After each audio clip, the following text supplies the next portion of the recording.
Hey there, so it's me again, and today I'm going to go over a little bit more of the photoelectric effect. So it's kind of a continuation of last video or last lesson. So again, go on the previous video if you don't know what the photoelectric effect is or photoelectricity is, okay? So one thing that we need to know is when we have these energies that we're talking about, they are quantized, so that means that they only have certain amounts of energy corresponding to certain levels of energy that are allowed inside of an atom or that exist inside of an atom. So Planck, from the Planck's constant H, he said that the energy of each vibrating atom is quantized, so only certain levels of energy are allowed, and these levels of energy that are allowed, there are multiples of HF, so there are multiples of the frequency of the radiation times H, the Planck's constant, okay? So each atom emits or absorbs radiation when they move up or down a level. So for example here I have absorption, so the electron is going from the ground state to an exciting state. It doesn't need to be always from the ground to an excited state, so it could be from any lower level to higher level, okay? And because they need more energy to do that, so they need energy to actually go to an excited state, they need to take in that energy, so they need to absorb a photon with a certain energy, which is H, and this is the symbol for frequency, okay? So you can see it as HF or H mu. And the change of energy that the electron is going to absorb is going to be H mu, okay? So H times the frequency, Planck's constant times the frequency. On the other hand, if I'm going to have emission, then what is going to happen is that I have an electron that is going to go towards a lower energy level. In this case here they have the ground state, but again it just needs to be from a higher energy level to a lower one. Now, because the higher you are up in the levels, the more energy you need. If the electron is going from a higher energy level to a lower one, then they will emit energy, okay? And the change of energy is going to be equal to HF again, or mu here for the frequency. And they are going to emit radiation of that particular energy. So again, Planck's constant times that frequency, all right? So conduction electrons are the electrons that are in the metal surface, okay? They move around randomly like the gas molecules. So these are electrons that are only one or two in the last shell of the atom. So they are pretty free to move around, okay? So the average kinetic energy of a conduction electron depends on the temperature of the metal. And we already know from the previous video that the work function of a metal is the minimum energy needed by a conduction electron to escape the metal surface when the metal is at zero potential. So if there's nothing else, they are holding the electrons back, okay? So remember that this part of saying that is the minimum energy to get the electron to leave or escape is very, very important, okay? Now, for you to have an idea, the work function of a metal is about the order of 10 to the power, this is to the power of minus 19 joules, okay? Which is about 20 times greater than the actual average energy, kinetic energy of a conduction electron when it's at about at room temperature, so 300 Kelvin.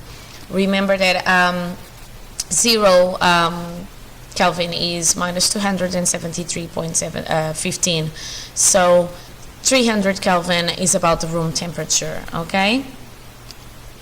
Now, so what can happen to these conduction electrons? So when a conduction electron absorbs a photon, so if radiation goes into that electron, the kinetic energy of the conduction electron is going to increase. And the increase of the kinetic energy is going to be equal to the amount of energy that absorbed by the photon, okay? Which makes complete sense. So the photon goes there, passes on the energy, and is going to increase in energy, in this case kinetic energy. Now, if the photon's energy exceeds the work function for that particular metal, then the conduction electron can leave the metal surface, okay? So it can leave. However, if the photon's energy does not exceed the work function for that particular metal, the electron does not leave the metal surface and instead is going to collide repeatedly with other electrons and positive ions, then quickly loses the extra kinetic energy. So if it doesn't have enough energy to leave the metal surface, it's not going to go there and build up that energy, okay? Remember from the last video, only one photon goes, or the electron only observes the energy from one photon, so you cannot keep adding up. So if that electron doesn't have enough energy to leave the metal surface, so if the energy is not higher than the work function, then it will lose that energy pretty quickly, that extra energy, by going around maybe a little bit faster, but is going to collide and pass on the energy to positive ions and other electrons, okay? Now, we can also measure the current that we have in the photoelectric effect. So this is a vacuum photocell, and the steps for you to measure the current are very simple, okay? So first of all, you get light with a certain frequency, okay, and it's going to hit the metal's surface. Now, this frequency needs to be above the threshold frequency, which is a minimum frequency that is going to provide the electron with enough energy to leave the metal surface. And remember that this metal surface, or the work energy, so this minimum energy needed, does depend on the type of metal you have, okay? And then the electrons are going to be emitted, so they are going to leave that surface because you're getting light with enough energy to make the electrons to actually leave the surface. So what I can do is I have a micrometer, and the reason why I have a micrometer is because these currents are tiny. This is a very small current, so I need to get a micrometer. Micro is 10 to the power of minus 6, okay? So I get a micrometer that can measure the photoelectric current, so the current caused by these electrons that actually leave the metal surface, okay? And this is proportional to the number of electrons per second that transfer from the cathode to the anode. So the higher the current, then I know that I have more electrons per second passing through in that circuit, okay, or in this vacuum photocell, all right? So I can actually get a formula to get to know what is the photoelectric current. So the formula that relates the number of electrons and current is this one. It says N equals I over E. N stands for the number of electrons per second they are transferring from the cathode to the anode, okay? So the number of electrons passing every second. I stands for photoelectric current, and because we are talking about current, comes in A, amperes. And E is the charge of the electrons, so the charge of the particles they are actually moving around. And again, the units are C coulombs. Now, although I already said in the previous slide, here we go, note that the current is proportional to the intensity of light that is incident on the cathode, okay? And this intensity is energy per second, so joules per second or then watts, okay? So again, if I have more intensity of light, then I will have more electrons that are going to leave every second, okay? So therefore I have a higher current.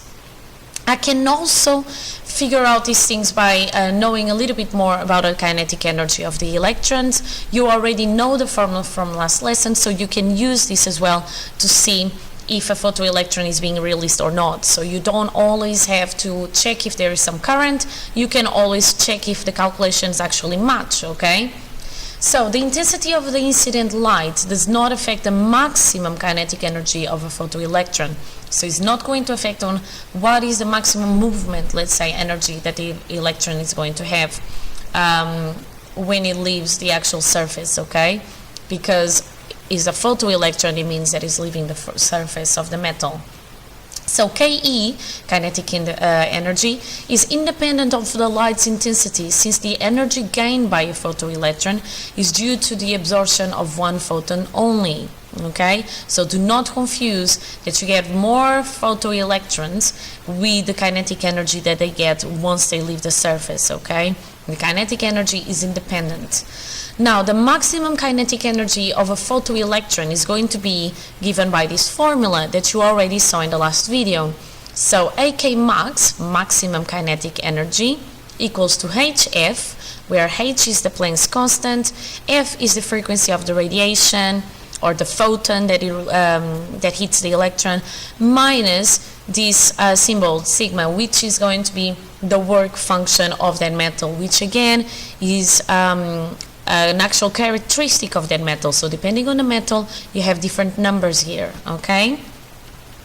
And because all of these can be viewed, I can also make a graph. Look at this. This has a shape of a line graph if you look at this equation. So you can actually you can plot these results on a graph, okay? So if you do a graph of maximum kinetic energy versus the frequency of that photon, you will get a straight line within this parameter, so this formula or this equation for the straight line, where y is going to be equal to mx plus c. Y, so this axis, the vertical axis, is going to be equal to the kinetic energy. X, the horizontal axis here, is going to be equal to the frequency. M is going to be the gradient of the line. That happens to be h, the Planck's constant. And c is going to be the y-intercept, which happens to be the minus sigma, so the minus work function, okay? The x-intercept is going to give me the minimum frequency, so the threshold frequency, okay? So basically, I have different ways where I can either check if photoelectricity is happening, so I can measure the current, or I can simply just check if the conditions are being obeyed by this formula, or I can as well, and sorry, moving back and forth, you can always pause the slides, or I can as well simply put this formula into a graph or plot these results into a graph, and then I can see what is my minimum frequency, so what is the energy that a photon needs to get these electrons to leave this actual surface, okay? Remember that it needs to exceed, the energy must exceed the work function of the metal, and that work function of the metal depends on the metal, alright? So that's all for now for the more on photoelectric electricity. Keep going on the previous videos if you are feeling a little bit lost. All the background for this actual lesson is on the previous videos, and they are done in order of lessons. So the older videos are the most basic ones, and then we keep growing and building up. So go there and see you next time. Bye.